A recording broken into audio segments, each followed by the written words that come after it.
항상 불행한 사람의 특징 네 가지가 있다라고 합니다. 이게 그 어느 신문 기사에서 본 건데요. 감정을 조절하지 못하거나 반복적으로 부정적인 생각을 하면 자신 스스로를 수렁에 빠뜨리게 된다. 보다 행복하고 원만한 삶을 위해 삼가야 하는 나쁜 생각으로는 무엇이 있을까? 허프 포스트에 따르면 다음과 같은 네 가지의 사고방식을 줄여야 보다 윤택한 삶을 누릴 수 있다고 합니다. 첫째는 끊임없이 본인을 증명하려 든다. 표면상 보기 좋은 결과에 집착하는 사람들이 있다. 다른 사람이 자신을 어떻게 평가하는가를 가장 중시하기 때문이다. 이런 사람들은 외견상 그럴듯해 보이는 결과물을 내려고 한다. 하지만 그러다 보면 삶을 보는 시각이 좁아질 수 있다. 당장 남들에게 좋은 차를 타야 한다라는, 남들보다 좋은 차를 타야 한다라는 생각처럼 지금 당장의 문제만 중요해지기 때문이다. 이처럼 사소한 일에 집착하다 보면 정작 중요하고 가치 있는 것을 잃어버리는 상황이 벌어질 수 있다. 삶은 점진적으로 성장해가는 여정이라는 사실을 잊지 말아야 한다. 둘째, 모든 일에 감정적으로 받아들인다. 상대방이 가볍게 던진 말을 지나치게 심각하게 받아들이는 사람들이 있다. 조언이나 권유의 수준에서 말을 했는데 모욕으로 받아들이는 것이다. 항상 자신이 옳다고 자기 도취에 빠지거나 남의 피드백을 무시하라는 의미가 아니다. 상대의 말을 지나치게 의식해 상처를 받거나 실망할 필요가 없다는 뜻이다. 다른 사람의 평가와 반응에 휘둘리게 되면 건전한 정신을 유지하기 어렵기 때문이다. 세 번째는 부정적인 생각에 사로잡혀 있다. 항상 비관적이고 부정적인 말만 하는 사람들이 있다. 물론 자신이 겪고 있는 힘든 일을 다른 사람에게 털어놓으면 기분이 나아질 수 있다. 또 직접적으로 말을 할 수 없는 부분은 SNS를 통해 글로 풀어낼 수 있다. 하지만 삶의 긍정적인 부분을 아예 무시하고 끊임없이 부정적인 생각만 한다면 결국 왜곡된 시선을 갖게 된다. 네 번째, 본인을 항상 피해자의 입장에 둔다. 항상 자신을 희생자라고 생각하는 것도 본인에게 독이 된다. 잘못은 다른 사람이 저지르고 나는 피해만 본다라는 생각이다. 이는 능동적으로 문제를 해결할 수 있는 힘을 내지 못하게 한다. 현실에 안주하게 된다는 것이다. 과거의 경험을 통해 트라우마가 생긴 사람일수록 자신의 삶을 스스로 통제하고 지휘하지 못한다. 스스로를 불운하고 불행한 사람이라고 생각하지 말자. 그러면 삶을 스스로 조율할 수 있는 힘이 있다라는 사실을 깨닫게 될 것이다. 이제 불행한 사람들, 그러니까 불행한 인생을 살아갈 수밖에 없는 사람들의 기본적인 네 가지 생각. 자, 오늘 하나님께서는 이제 본문을 통해서 여주인 사라의 학대를 피해서 아브라함의 공동체에서 도망한 하갈에 대한 이야기를 오늘 우리에게 하십니다. 하갈은 사라의 여종임에도 불구하고 아브라함의 사랑과 임신을 했다라고 하는 그 사실 때문에 교만에 빠집니다. 그리고 주제도 모르고 자신의 주인을 무시하다가 사라의 학대를 받게 되고 그 학대를 못 견디고 도망하는 길에서 이제 하나님의 사자를 만납니다. 그리고 그녀가 하나님의 말씀을 듣고 하나님의 말씀을 믿음으로 회복받아서 다시 주인의 집으로 돌아가게 되는 이야기가 오늘 본문의 이야기입니다. 자, 오늘도 하나님께서는 저희들에게 크게 이제 두 가지의 메시지를 주시는데요. 첫 번째 메시지 같이 읽습니다. 하나님께서는 언약의 말씀을 믿고 회개하는 성도를 기뻐하신다. 하나님께서 기뻐하시는 사람은 언약의 말씀을 믿고 돌아서는 사람들, 회개하는 사람들입니다. 하나님께서는 하갈의 임신으로 인한 교만, 그리고 사라의 학대로 인한 죄악, 이 문제로 인해서 하갈이 도망하게 됐다라고 말씀합니다. 근데 도망하는데 그냥 도망하는 게 아니고요. 그 마음속에 원통함을 품고 지금 고향 애굽을 향해서 남쪽으로 지금 내려가고 있었다라는 거예요. 그런데 그 원통함 속에서 살아가고 있는 그 하갈을 누가 찾아오셨어요? 하나님께서 찾아오셨습니다. 그녀가 그 술길, 그러니까 그 가나안에서 애굽으로 내려가는데 길이 한 세 갈래가 있거든요. 해변길이 있습니다. 이제 블레셋으로 이어지는 해변길, 그러니까 지중해 그 연안을 타고 이제 따라가는 길이 있고요. 그다음에 여기 말하는 술길은 그 해변길 옆으로 내륙으로 다니는 길입니다. 주로 이제 상인들이 많이 다니는 그런 길이라고 해요. 그다음에 출애굽한 이스라엘 백성들이 돌아왔던 광야길이 있습니다. 대략 한 3가지 길이 있는데 이 사례가 이 술길, 그러니까 쉽게 말하면 가운데 있는 길로 가는 거예요. 해변길도 아니고 광야길도 아니고 그 중간에 있는 길로 해서 지금 이제 자신의 고향 애굽을 향해서 내려가고 있습니다. 그래서 그녀가 샘물 곁에서 쉬고 있을 때 하나님의 사자를 만나게 됩니다. 그런데 하나님께서는 이제 이 하나님의 사자를 통해서 이 하갈을 만나서 첫 번째로 하시는 말씀이 그겁니다. 사라의 여종이라고 그녀를 부르십니다. 이것은 어떤 의미를 가질까요? 너의 신분을 알으라는 거예요. 하갈은 누구라는 거예요? 사라의 여종이라는 거예요. 이 문제가 지금 왜 생겼어요? 이 동해망의 문제가 자신의 신분을 몰랐기 때문에 생긴 문제. 그러니까 하나님께서는 정확하게 지금 이 그 사례 그 하갈을 부르시는 사건을 통해서 너의 이 모든 문제가 어디서부터 비롯됐는지, 그러니까 너의 정체성, 너의 신분을 모르는 데서 시작되었다라고 주님께서 분명히 말씀하고 있다라는 거예요. 성도 여러분, 우리는요 구원받은 성도로서 우리가 누구인지를 분명히 알아야 됩니다. 내가 누구인지를 모르기 때문에 이 사람들이 예수를 믿어도요, 교회를 다녀도, 예수를 수십 년 다녀도요, 세상 사람들과 다를 바가 없는, 가치 없는 인생을 살아가더라고요.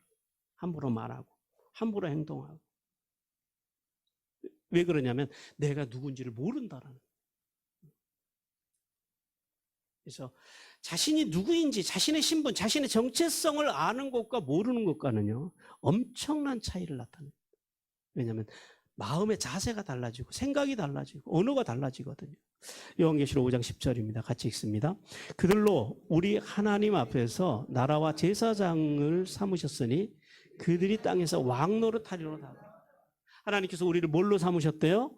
하나님 나라와 하나님 나라의 백성으로 삼으셨다.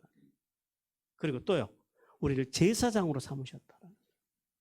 그래서 우리를 무슨 노릇하게 해요? 왕 노릇하게, 왕으로 부르셨다.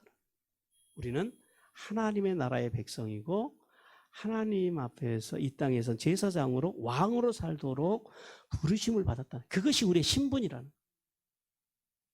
그런데 수많은 성도들이 자신이 누군지를 몰라요. 자신이 하나님께서 자신을 왕으로 제사장으로 하나님 나라의 백성으로 부르셨다라는데 그 사실을 모른다라는 거예요. 그러니까 예수를 믿어도 그냥 막 사는 거예요. 되는 대로 살고 생각나는 대로 말하고 마음에서 느껴지는 대로 행동하고.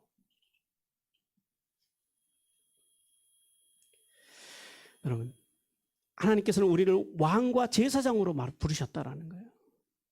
그러면 이제 왕 같은 제사장으로 부르심 받은 우리가 어떻게 살아야 됩니까? 주님께서는 우리에게 당신을 배우라고 말씀하십니다. 당신처럼 살라라고 말씀합니다. 예수님처럼 산다라는 게 뭐예요? 예수님의 온유하고 겸손함. 그것이 왕으로 제사장으로 부름받은 하나님 나라의 백성으로 부름받은 사람들의 삶의 품격이라는 거예요. 예수를 믿는 사람들은요, 그래서 이 땅에서 온유하고 겸손함으로 품격 있는 삶을 살아야 돼요. 세상 사람들과 같이 함부로 말하고 함부로 행동하고 살면 안 된다라는 거예요. 그리고 하나님께서는 이제 그 하갈의 신분에 대해서 말씀하신 하나님께서는 이제 계속해서 하갈에게 이렇게 질문하십니다. 네가 어디서 왔으며 어디로 가느냐라고 질문합니다. 그랬더니 하갈이 이렇게 대답합니다. 여주인 사례를 피해서 도망하나이다. 이 질문과 대답을 통해서 하나님께서는요, 크게 2가지를 우리에게 알게 하십니다. 첫 번째는 뭐냐면 하갈의 인생의 문제가 어디서 왔느냐라는 거예요. 어디서 왔어요? 과거를 잊었기 때문에 하갈이 지금 이 인생의 문제를 당하고 있다는 거예요. 그리고 또 한 가지는요, 미래의 소망이 없기 때문에 지금 도망자의 삶을 살아가고 있다는 거예요. 성도 여러분, 우리도 마찬가지입니다. 구원받은 성도들이 이 땅에서 우리가 인생을 살아가면서 감당하기 힘든 어떤 고통이나 어떤 일들을 만나거나 혹은 어떤 일들이 너무 바빠서 어떤 사람들은요, 하나님의 은혜를 잃어버립니다. 과거에 하나님께로부터 받았던 그 은혜를 잃어버리고 또 미래에 대한 소망이 없이 오늘 사라의 대답처럼 어디에만 집중하고 살아요? 현재에만 집중하고 살아가는. 오늘 무엇을 먹을까, 무엇을 입을까, 무엇을 마실까, 여기에만 집중하고 살아간다. 내가 오늘 아까 그 부정적인 사람들처럼 내가 오늘 사람들에게 어떻게 인정을 받을까? 온통 생각이 인간적인 그리고 세속적인 것에만 붙잡혀 살아갈 수밖에 없다라는 거예요. 무슨 말이에요? 과거를 모르고 그리고 미래에 대한 소망이 없는 사람은요, 얇은 살얼음처럼 이제 얇은 인생, 보잘것없는 인생을 살아밖에 할 수 없다라는 거예요. 지금 오늘 하나님께서 하갈에게 찾아오셔서 너의 인생의 문제는 거기 있다라는 거예요. 오늘 주님께서 우리에게 찾아오셔서 동일한 질문을 여러분에게 던지십니다. 과거의 은혜 그리고 미래의 소망이 있느냐라고 물으십니다. 있으십니까? 그죠? 오늘 하루의 삶, 지금의 삶에 매여서 그렇게 살아가고 있지 않느냐라는 거예요. 성도들은요, 구원받은 하나님의 백성들은 그래서 아무리 바쁘고 아무리 삶이 힘들어도 우리가 예수님께서 십자가에서 우리의 죄를 사해 주신 그 십자가의 은혜, 과거에 우리가 받았던 은혜를 잊지 말아야 합니다. 그리고 더 나아가서는요, 하늘의 소망, 이 땅에서 우리가 당하는 현재의 고난과 비교할 수 없는 그 하늘의 소망, 그 소망을 가지고 살아가라라고 주님께서 말씀하십니다. 그리고 두 번째 주님께서 알게 하시는 것은 하갈이 슈브 회개하고 돌아왔다라는 사실을 오늘 본문을 통해서 알게 하십니다. 하갈이요, 왜 도망 나왔어요? 뭘 인정할 수 없어서 도망 나온 거예요? 예, 자신이 여종이라는 사실. 자기가 사라의 여종이라는 사실. 그리고 사라를, 그러니까 무슨 말이에요? 사라를 자신의 주인으로 인정하지 못함으로 인해서 지금 이 모든 문제가 발생을 했고 이 도망 나오는 문제까지 발생했다라는 거예요. 그런데요, 오늘 하나님께서 네가 어디서 왔으면 어디로 가느냐고 물으실 때 오늘 그 말씀 앞에서 사라가 뭐라고 대답합니까? 내 여주인 사라를 피해서 도망한다고요. 자, 지금까지 하나님을 만나기 전까지, 하나님의 말씀을 듣기 전까지는 지금 이 하갈의 마음속에는 뭐냐? 사라를 인정할 수가 없는 거예요. 여주인으로 인정할 수가 없었더라는 거예요. 그래서 그녀는 도망까지 나왔다라는 거예요. 근데 그 도망 나온 이 하갈이 오늘 하나님을 만나고 하나님의 사자를 만나고 하나님의 말씀을 듣고 자신의 신분을 깨닫고 자신의 정체성을 깨닫고 그녀가요, 지금 뭐라고 고백하고 있어요? 자신의 주인은 사라라고 고백하고. 무슨 말이에요? 그녀가 돌아왔다라는 거예요. 슈브, 하나님께로 회개하고 돌아왔다라는 거예요. 성도 여러분, 우리가 이 자신의 과거를 잊고 고통 속에서 왜 하갈이 이제 이 속에서 왜 하나님의 은혜를 받을 수밖에 없었는지를 우리는 알아야 됩니다. 우리 때로는 인생이요, 너무 힘들고 너무 고난하면요, 기도도 찬송도 안 됩니다. 여러분 그런 일을 당해보셨는지 모르겠어요. 기도도 할 수도 없어요. 찬송도 위로가 안 돼요. 찬송의 가사가 마음속에 오지 않아요. 그런데요, 한 가지는 우리에게 위로가 되는 것이 있더라라는 거예요. 그게 뭐냐면 하나님의 말씀. 그 말씀만이 우리 인생이 너무 고단하고 너무 힘들 때 위로가 되더라. 오늘 하갈이 왜 그녀가 이제 하나님께로 돌아올 수 있게 되었는지, 그리고 자신의 신분을 깨닫고 자신의 위치로 마음이, 생각이 돌아올 수 있었냐면 바로 하나님의 말씀을 그녀가 들었기 때문이다. 시편 119편 50편 같이 읽습니다. 이 말씀은 나의 고난 중에 위로라. 주의 말씀이 나를 살리셨기 때문이에요. 인생의 극한 고난을 당하면요, 그 어떤 것도, 어떤 사랑의 말도 위로가 안 되지만 오직 하나님의 말씀만이 위로가 된다는 사실을 믿으시기 바랍니다. 사라는요, 이 하갈은 하나님의 말씀을 통해서 그녀는 지금 위로받았다라는 거예요. 하나님의 말씀 앞에서 그녀는 지금 변화되었다라는 거예요. 그 어떤 것도 변화시킬 수 없었던 그녀의 마음을 오늘 이 술길, 샘물 곁에서 만나주신 그 하나님의 말씀으로 인해서 그녀가 변화되었다라. 그러므로 복음으로 오신 예수 그리스도를 믿어 구원받아 세례를 통해서 예수님과 연합되어 성화의 삶을 통해서 삼위 하나님의 인격을 닮아가는 성도는요, 우리가 하나님의 왕이고 하나님 앞에서 왕으로 제사장으로 부르심, 그 신분을 가지고 살아간다라는 사실을 깨닫기를 주님께서 원하십니다. 그러므로요, 하나님의 사람들은 품격 있게 살아요. 고결하게 살아야 돼요. 함부로 말하고 함부로 행동하지 말아야 돼요.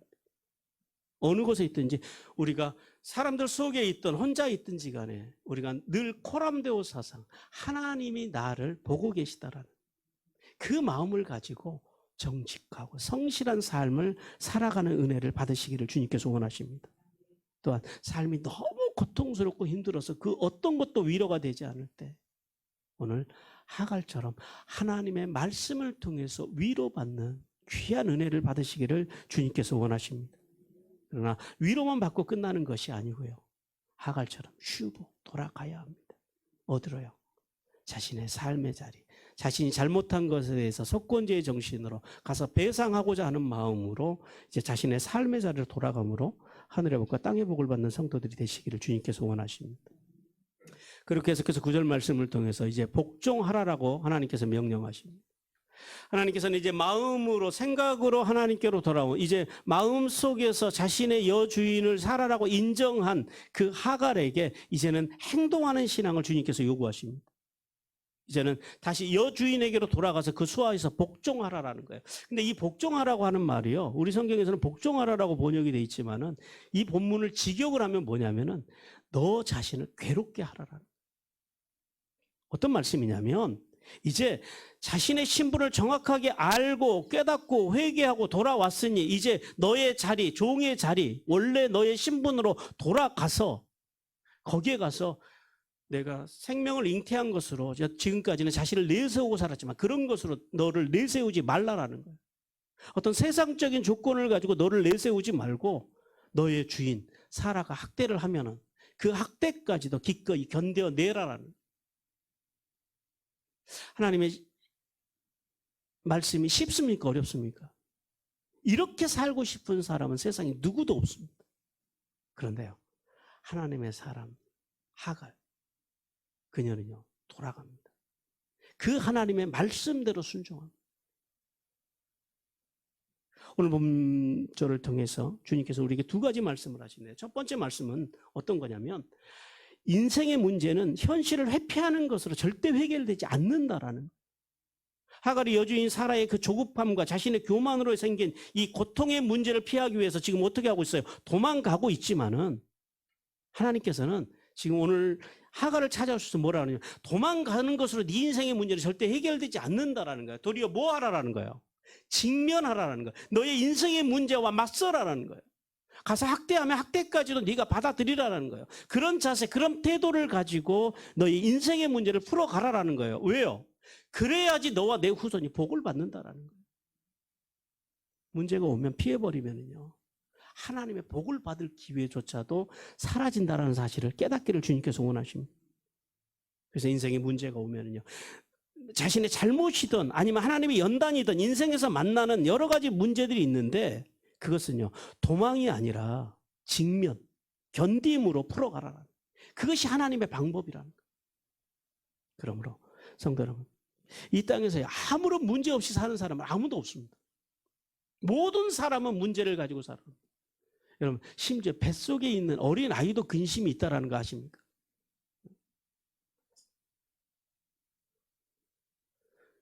생명이 붙어있는 모든 존재들은 다 근심과 걱정을 다 가지고 살아갑니다. 여러분들하고 1대1로 면담을 하잖아요. 인생에서 물만한 사연 한 자락씩 안 깔고 살아가는 사람 아무도 없습니다. 무슨 말이에요? 나만 힘들고 나만 아픈 건 아니더라라는 거예요. 사람들이 제일 많이 착각하는 게 뭐냐면 나만 아픈 것처럼 생각하는 거예요. 나만 못한다고 생각을 해요. 아니요. 우리는 다 누구나 아픔, 다, 그러니까 사연, 나의 사연들, 나의 히스토리를 다 한 자락씩, 두 자락씩은 깔고 살아가는 게 인생이더라라는 거예요. 그래서 그런 고난 앞에서 결코 뒤로 물러서지 말라, 도망하지 말라라는 거예요. 직면하라라는 거예요. 그리고 그 상황 속에서 견디라라는 거예요. 인생에서 살아있기 때문에 만나는 이 인생의 수많은 문제들 속에서 결코 뒤로 물러서지 말고 그리스도인답게, 왕답게, 제사장답게, 하나님 나라의 백성답게 품격 있게 인생의 문제들을 긍정적인 언어와 긍정적인 생각과 믿음의 삶을 통해서 이제 뚫고 나가라고 주님께서 말씀하십니다.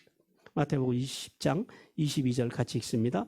또 너희가 내 이름으로 말미암아 모든 사람에게 미움을 받을 것이나 끝까지 견디는 자는 구원을 얻어.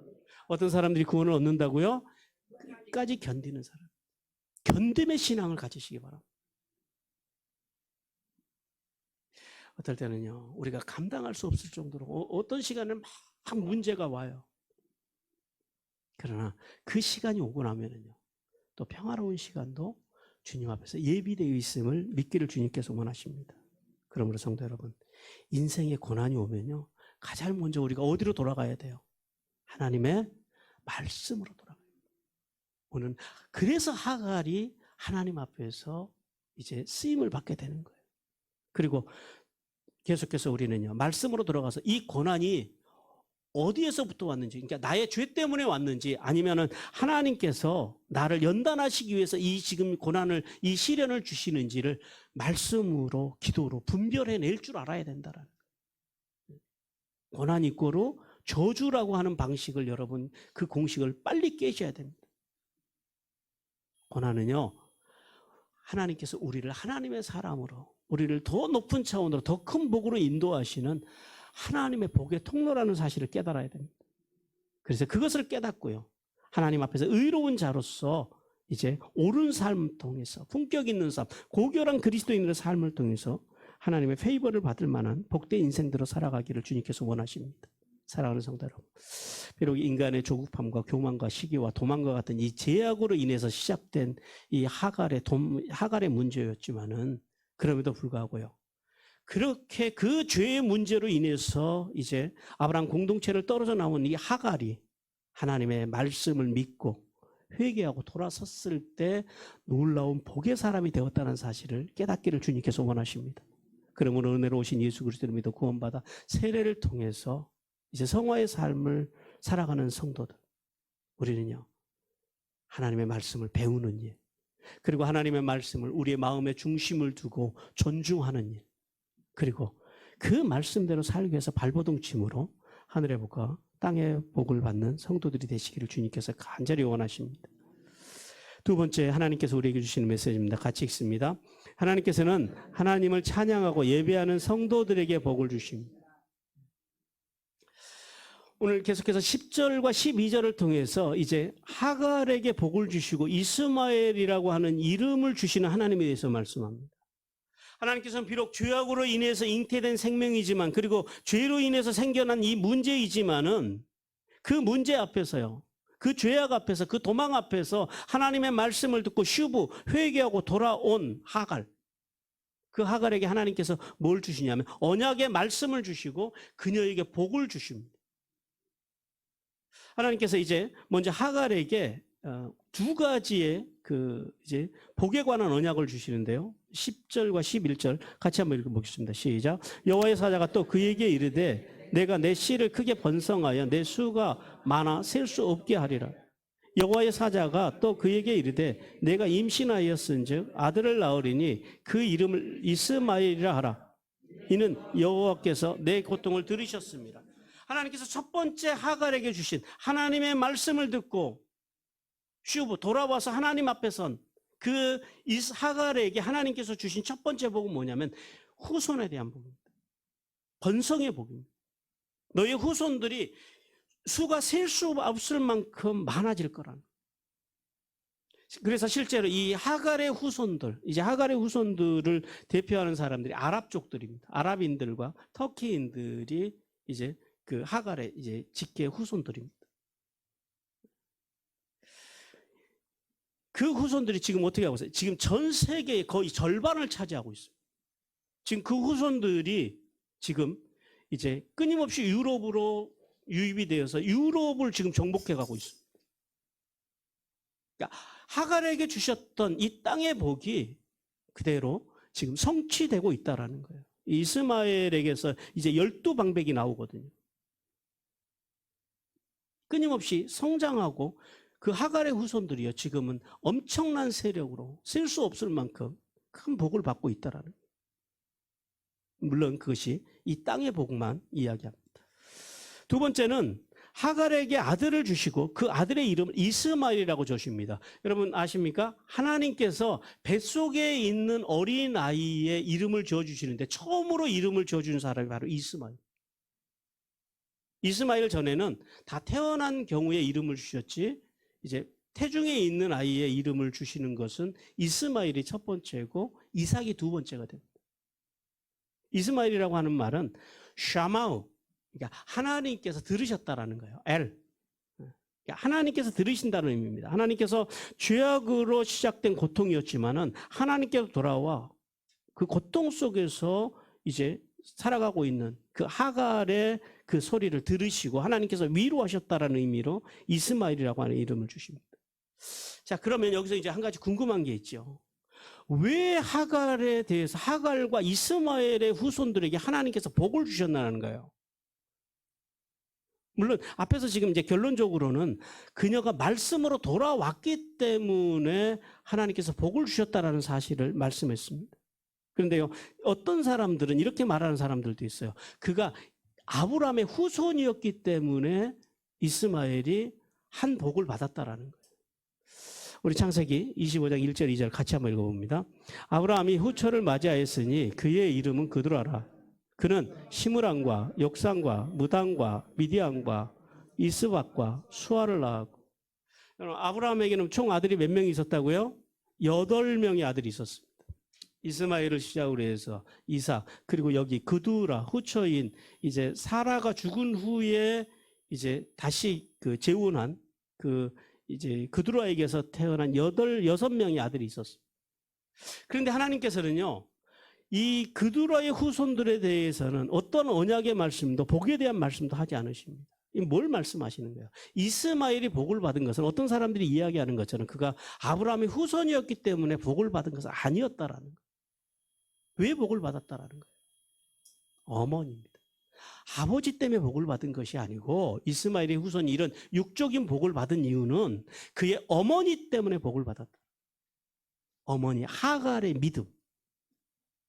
그래서요, 이 시대는 아버지도 중요합니다만 더 중요한 게 어머니들입니다. 어머니들의 믿음이 하나님 앞에 바로 서야지 자녀들이 바로 서갈 수 있다라는 거예요. 어머니들의 믿음, 어머니들의 삶의 자리는요, 절대적으로 자녀들에게 영향을 미칩니다. 하갈. 그녀가 비록 연약하고 부족한 인생이었지만 종의 인생이었지만은 그녀가 하나님의 말씀을 듣고 하나님의 말씀을 존중했고 그 말씀대로 순종하기 위해서 그렇게 살기 위해서 그녀가 발버둥 쳤을 때 그 복이 누구에게 흘러가더라고요? 이스마엘. 그 아들에게 흘러가더라라는 거예요. 그리고 계속해서 하나님께서는 이제 하갈에게서 장차 태어날 이스마엘에게 이름을 주시고 그리고 그의 성품과 그의 후손들의 삶에 대해서 예언해 주십니다. 12절 말씀 같이 한번 읽습니다. 그가 사람 중에서 들나귀 같이 되리니 그의 손이 모든 사람을 치겠고 모든 사람의 손이 그를 칠지며 그가 모든 형제와 대항하여 살리라 하시니. 하나님께서는 이스마엘과 그의 후손인 이 아랍 사람들에 대해서 말씀하시는데요. 들나귀 같다라는. 이 들나귀의 특징은 독립적이고 완고하고 또 단호하고 고집스럽고 끈질기고 쉽사리 굴복하지 않고 드세고 제멋대로 행동하는 삶. 그 삶이 바로 들나귀의 삶인데 그 삶이 이스마엘과 그리고 그의 후손들의 삶이 될 거라.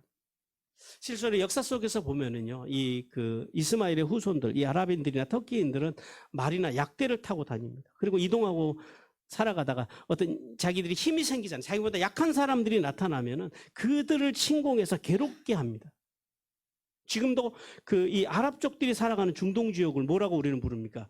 중동을 화약고라고 부릅니다. 세계 화약고라고 부릅니다. 이스마엘의 후손들은 쌈딱과 같은 인생을 이제 살아갔다라는 거예요. 성도 여러분, 하나님께서는 비록 이 연약한 인간의 허물과 실수로 태어난 그 인생이라 할지라도요, 모든 인생이 불행해지는 것은 아니라고 말씀하시죠.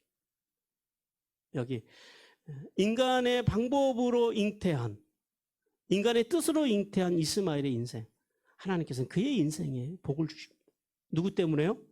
그의 어머니 때문에 복을 주십니다. 그런데 그 어머니로부터 받은 복을 이 아들이 다 까먹어요. 그 후손들이 까먹어요.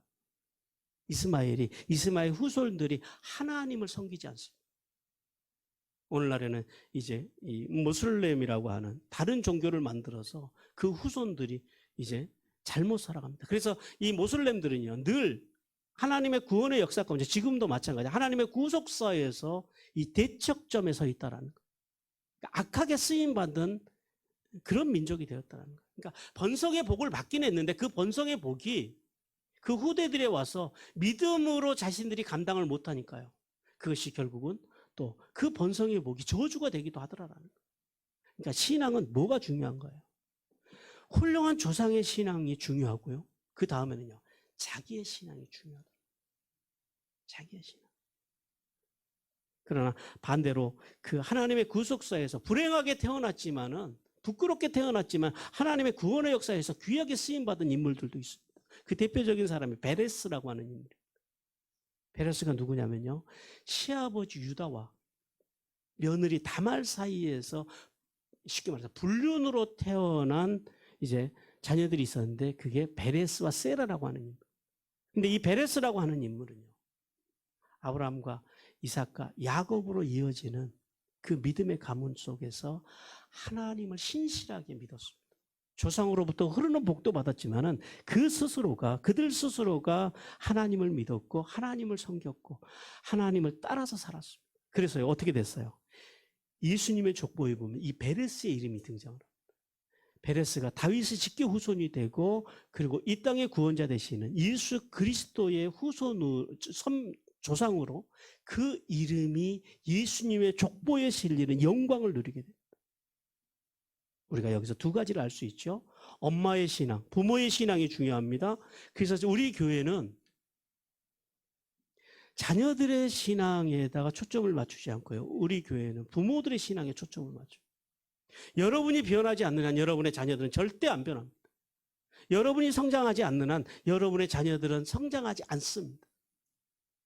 오늘 하가를 통해서 보시잖아요. 하나님의 복이 어떻게 흘러가는지. 부모들이 잘 살아야 됩니다. 부모들이 믿음으로 살아야 됩니다. 그러면 자손들이 복을 받습니다. 그리고 또 한 가지 중요한 사실은요, 그 자손들도 부모 세대와 같이 하나님을 고백하고 살아야 된다는 거예요.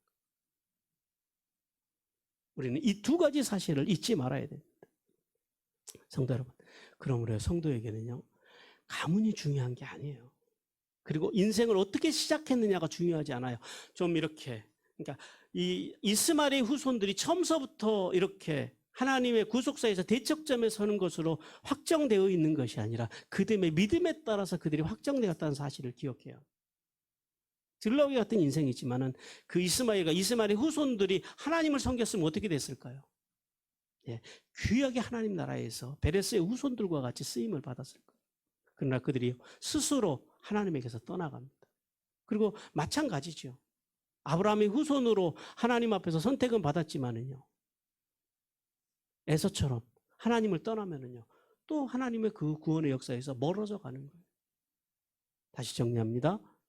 중요한 게 뭐라고요? 부모의 신앙이 절대 중요합니다. 엄마의 신앙이 절대 중요합니다. 그리고 또 하나는 자기의 신앙이 중요합니다. 우리는 이 두 가지를 깨달아야 합니다. 그러므로 하나님의 사람들은요, 예수님의 말씀과 말씀의 정신으로 살기 위해서 발버둥 치는 것, 각자가 이것이 중요하다는 사실을 깨닫기를 주님께서 원하십니다. 그리고 13절과 16절을 통해서 하갈의 찬양과 예배와 이스마엘의 출생에 대해서 하나님께서 말씀합니다. 하나님께서는 하나님의 언약을 받은 하갈이 이제 하나님을 예배하고 찬양했다라고 말씀합니다. 왜냐하면 그녀가 비천한 종의 신분으로 학대받고 도망쳐 나온 보잘것없는 인생임에도 불구하고 지금 누가 찾아오셨어요? 살아계신 만군의 하나님께서 그녀를 찾아오셨다라는 거예요. 찾아오신 것만 해도 영광인데 주님께서는요, 그녀의 원통함을 살펴주시고 그녀에게 언약을 주시고 그녀가 주님께로 돌아왔을 때 그에게 복을 주셨습니다. 그래서 그녀는 그 기쁨과 그 감격에 오늘 본문에 보니까 하나님을 찬양하고 예배했다라고 말씀합니다. 그리고 하나님께서 주신 하나님의 은혜를 받은 그 자리, 그 샘물의 이름을 부엘라 헤로이라고 짓습니다. 즉 나를 보시는 살아계신 하나님의 운물이에요. 그녀는 일생 동안 그 자신을 보시는 그 살아계신 하나님께 집중하고 하나님을 섬기며 살았습니다.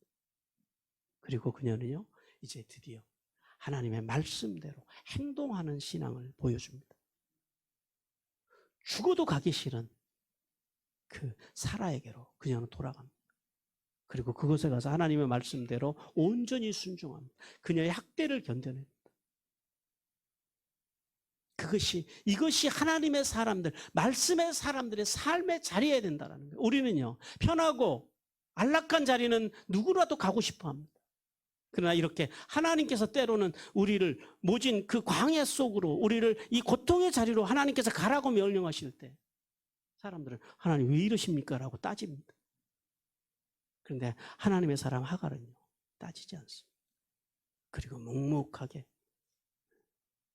이제 도살장으로 끌려가는 양처럼 그녀는 하나님의 말씀에 순복해서 그녀는 아브라함 공동체로 들어갑니다.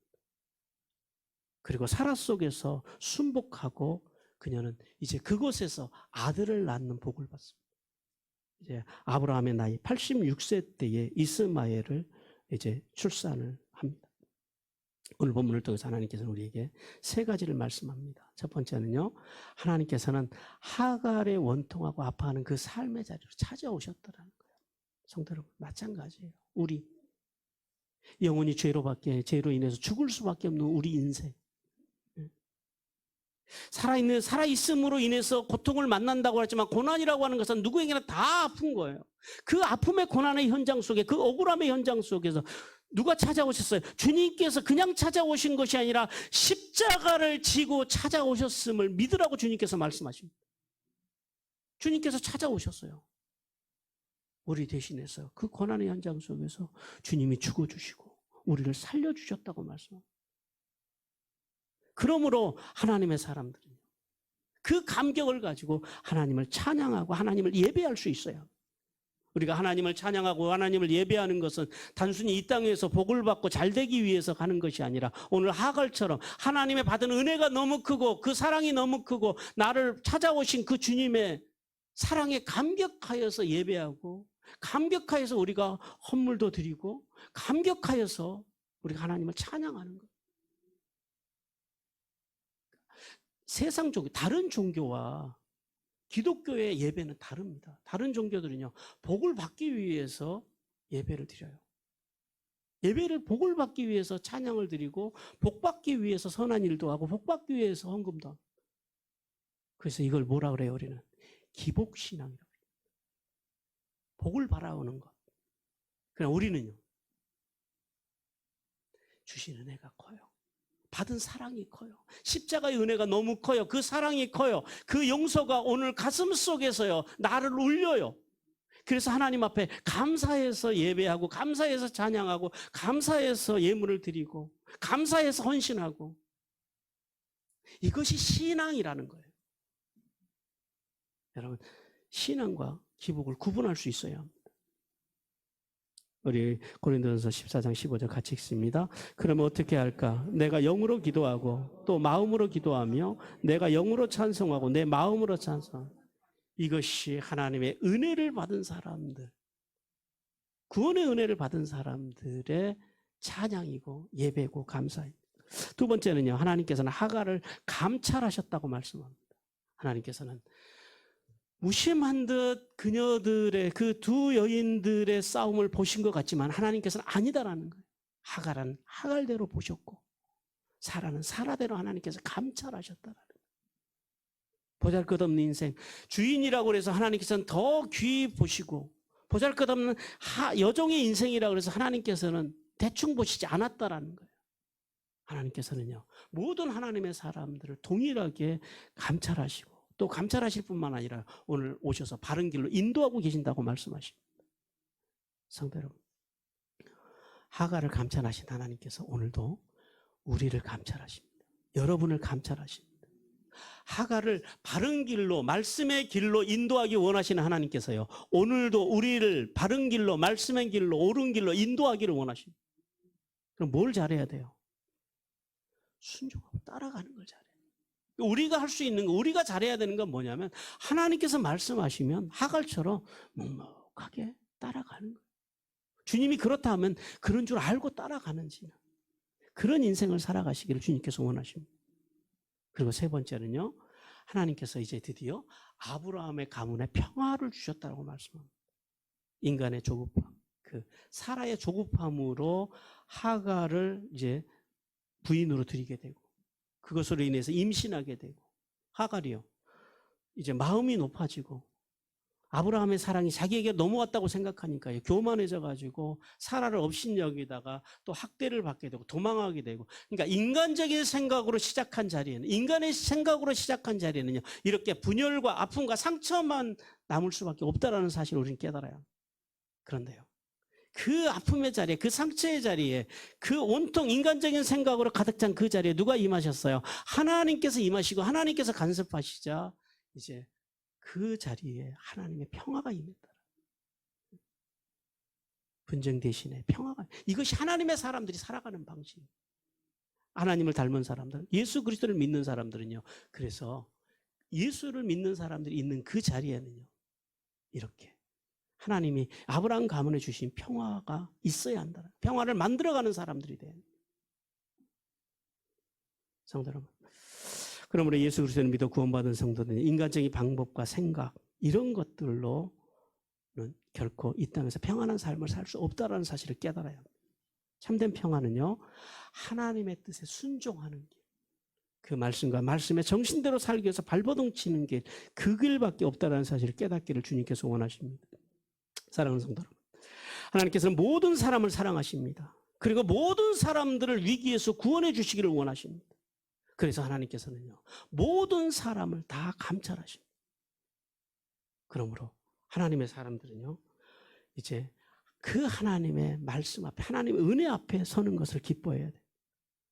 불행한 인생으로 살 수밖에 없었던 하갈, 오늘 앞에 나오는 예화의 그 네 가지 요소, 이 부정적인 요소를 가지고 살아갈 수밖에 없는 하갈이었지만, 하갈은요, 하나님을 만나고 하나님의 말씀을 믿고 그 부정적인 요소를요 다 자기가 깨버립니다. 그리고 하나님의 말씀만을 따라갑니다. 하나님의 언약의 말씀을 믿고 순종하고 예배하고 찬양함으로 그녀가 복을 받는 자리로 나갑니다.